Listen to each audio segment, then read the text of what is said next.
Are you a business owner stuck in fear, doubt, and worry about what the marketplace will look like in the future? Then this show is for you. Strap on your seatbelt and get ready to disrupt and innovate. Here's your host, Lisa Levy. Today to introduce you to Jake Tullis, a Cincinnati-based crypto hedge fund manager. He specializes in providing his expertise managing digital assets to high net worth individuals. With more than 10 years of experience in the industry, he has a proven track record for delivering innovative solutions that meet the unique needs of his clients. His expertise in technology is without question, but what's most important is what he's been doing in blockchain technology and smart contract development. With a focus on delivering exceptional results, he's committed to helping businesses and their owners achieve their goals in today's fast-paced digital landscape. Today, Jake is here to explore the impact of investing in crypto. Even if you didn't know that that was possible, Jake, welcome to the conversation. Thank you so much, Lisa. I'm excited to be here and preach the gospel of blockchain technology. I am a big fan. It's been very impactful to my life, and I've become quite the advocate of all of the exciting things it can do for us as society, like humans as whole, and it really is a collective result that we could have. So super pumped. Thanks for having me. Awesome. Totally my pleasure, because I love having these conversations, because there are so many people out there who still are afraid of the idea of blockchain, of machine learning, of crypto, of all of these words that they don't actually understand, let alone managing a hedge fund of crypto. So can we start kind of at the basics and build, Web3, blockchain, crypto? What do these things mean to most people? Yeah. So for the average person walking around, all you need to know is crypto could be summarized as password protected software. Really. That's what that means. Cryptocurrency, crypto is derived from the word encryption, and encryption is just big passwords that protect tons of stuff. And the crypto space is its cornerstone. What makes it unique is encryption and its use of it. So we all call it cryptocurrency, or shorthand crypto, because encryption is probably the largest thing that defines these software projects. A lot of people don't know that. And the interesting thing is these softwares are typically protocols. Really boring word, but it means an instruction manual specifically for the internet. It tells the internet what to do when something happens. When user types in Google, right? The internet knows that is a domain, and it knows that because of a protocol called DNS. If you have a website or a business, you've probably had to get a domain through GoDaddy or something similar. GoDaddy used DNS to build that website and give Google its domain name. That way, the user doesn't have to type in 182.2.68.954, because that's the IP address of Google. DNS takes common person names and maps it to the IP address of that website.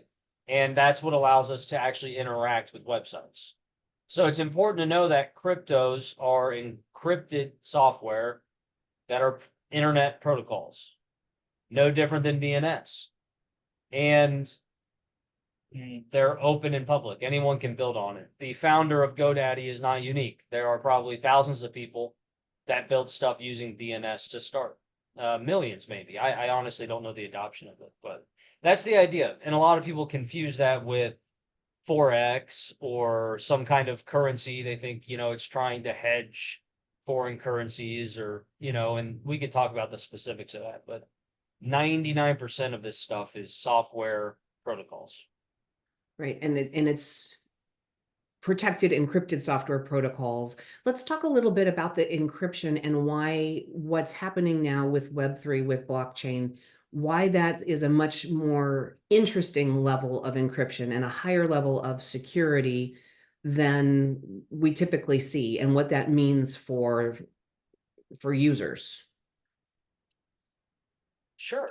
How would you feel if you lived in a really sketchy neighborhood and only one of your doors locked That's an awful feeling. versus awful versus having, a big old fence and tons of soldiers and dogs, and claymores, and God knows what else, right? The difference is what we currently have in the internet. It's far less secure because it's what we in the tech field call a single point of failure.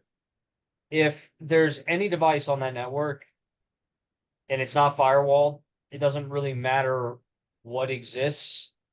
It's it's a monolithic structure. So if one of those blocks go, you kind of get everything.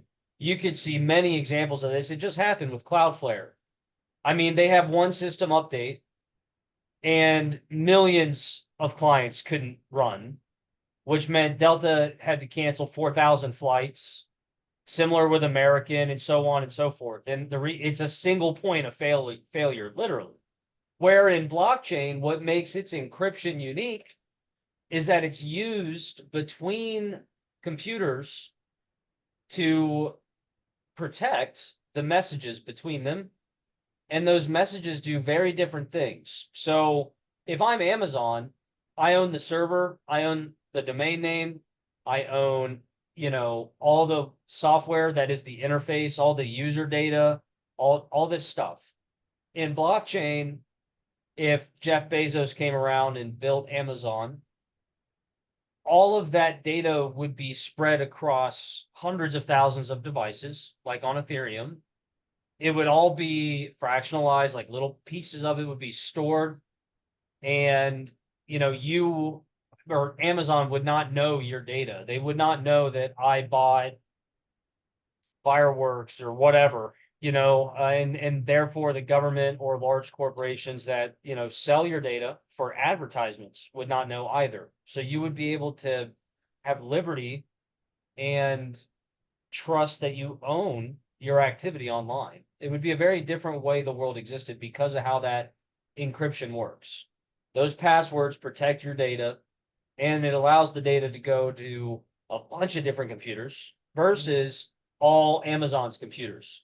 Because if Amazon goes down, all of your stuff with Amazon goes away. But as long as there's one computer on Ethereum out of 663,000 running, all your stuff will still be there. Right. So what we're talking about is decentralizing data. And not only is it now decentralized, but it's also highly protected. And some of the ways that it's protected, right? You talked a little bit about the fractional pieces, but we also have ways of creating tokens that can be sort of keys to our data. People, this is my opportunity because I love saying it. So non-fungible tokens in our NFT world start to have an opportunity for us to have control over who has access to our data and how we give others access to it. Can you talk a little bit about that? Yeah, so I would say that not exclusively held to 721 tokens or non-fungible tokens. There's a lot of different token standards that enforce the same rights or properties as the user. But it really depends on the network you're on. So if you're on Onyx, that's a private permissioned blockchain, meaning there's one person that controls the network and you are given permissions. That is exactly how Web 2 is built. It's a monolithic governance on a decentralized network. So it'd be like if JP Morgan was, and this is actually what they're doing, they're just dropping nodes themselves across the globe, making their own blockchain, and then they're going to invite all of their institutional friends and give them whatever permissions they agree to and move money outside of the system that way. And it's called Onyx. It's on their website. You can go look at that. That is one form of it where you'll have less rights and less things. And then on the public permissionless side, which is Ethereum, if you're thinking of last cycle with the NFTs that absolutely skyrocketed, and a lot of people became super interested in crypto.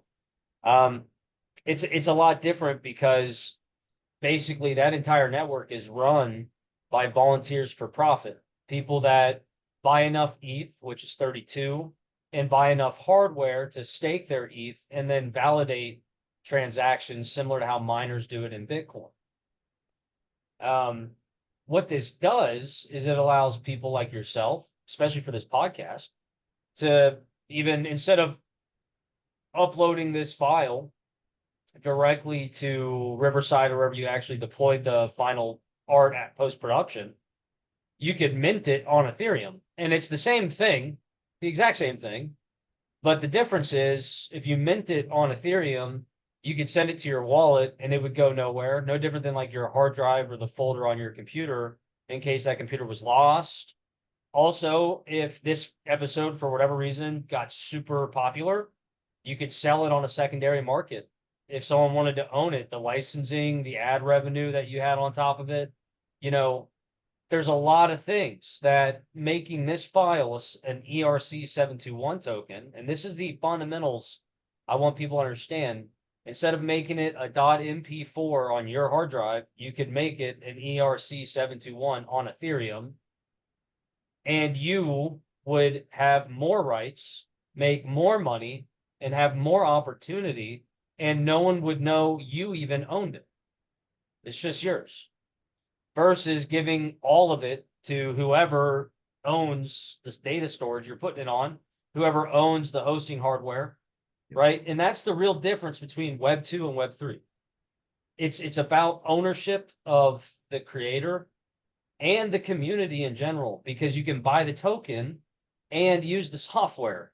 And if you buy the token, you buy enough of them, you can vote on how the software runs. It's a public forum. Directly tied to your belief in it. And it's just really neat. It's how the internet should have been built, but we didn't have enough encryption. We didn't have it figured out yet to make it possible. 2009 changed everything. That's when it was proven that all of this could work that way. Well, and if we would take a moment and think through time, right? And even just let's take this to basic software development practices. We go through iterations, right? The first thing out the door is never the perfect thing, and the perfect thing actually never exists. So the World Wide Web has grown into something much larger than I think it was probably envisioned to be, and has become highly controlled by corporations in many ways. Web 2, you've already talked about it, right? If Amazon Web Services goes down, bad things happen everywhere. So Web 3 is taking that back out to it's democratizing the decision-making, the security, and privatizing your ability to keep that private that I do own, and still profit and create monetization in it. So it is a radical departure. I think that I totally agree that it is more in line with the original intent of the internet. But we took a journey, got somewhere, and now we're doing the next thing. What do you see? So adoption rates, there's a large percentage of people who are baby boomers who use the internet and have adopted and can shop and do the basic things. They may even do some of their basic financial transactions. But we're going to have to sort of paradigm shift to the world to truly be Web3 dominant. What do you see the timeline of that looking like? What are your predictions? I predict that when it's fully adopted, it won't even feel like that. I don't even know if people would be able to vocalize when they're visiting a Web3 hosted website or a Web2 hosted website. I don't think anyone will care what blockchain it was deployed on. Half the tokens that I'm invested in will be reserved for CTOs of companies, and that's probably it. Like, no one will ever think about anything that I'm investing in right now that I research, that we talk about, like on-chain and online are going to be synonymous. On-chain might even be what we say when we mean online. And if I say online 30 years from now, I will be outed as a boomer. Like My Yeah. younger generation will be like, yeah, you're old, dude. I know it. You said online, like genuinely, if we're going to get to the kind of figures that you read about in mainstream media and that you might have crazy friends talking about whatever, you have to envision a world where there's like 200 trillion on chain. And the only way that happens is we have global adoption, meaning every single pixel in the world eventually ends up tokenized of some kind. Yeah. Because, and this is the really fundamental thing that I want people to really take home. If you don't remember anything else, tokens are almost always better than files. That's just an inherent software fact for a lot of reasons. Most importantly, security. But tokens like Bitcoin, the Bitcoin token is just a file that captures value. And that value is created by all of the energy and resource and time and that goes into supporting the network and managing all the transactions that happen on that network. It's an actual thriving, heart beating ecosystem. But at the end of the day, that token is better than sending a bunch of just executable files to an API that is all owned by a company that's charging you to do all this other stuff just so they can sell your data to someone else. The recycling of all your information, and then this little file that's left, it can get wiped out with one human error. It's gone, but that does not happen with a Bitcoin. It's secured with hundreds of thousands of computers with hundreds of billions of dollars. That file is secured. Even your little Satoshi, the 0.0000001 Bitcoin, it is secured that severely because it's a file type that has a specific instruction and it does it better than any other file ever created. And it's important for you to understand that because that inherent fact is indicative of where we're going in the future. It's just we haven't built something that captivates you enough to want to learn all the weird oddities of it right now. But eventually, someone like Steve Jobs is going to come around, or someone similar, an entrepreneur is going to build something that you don't even know you're on chain. It's going to make you on chain without realizing it.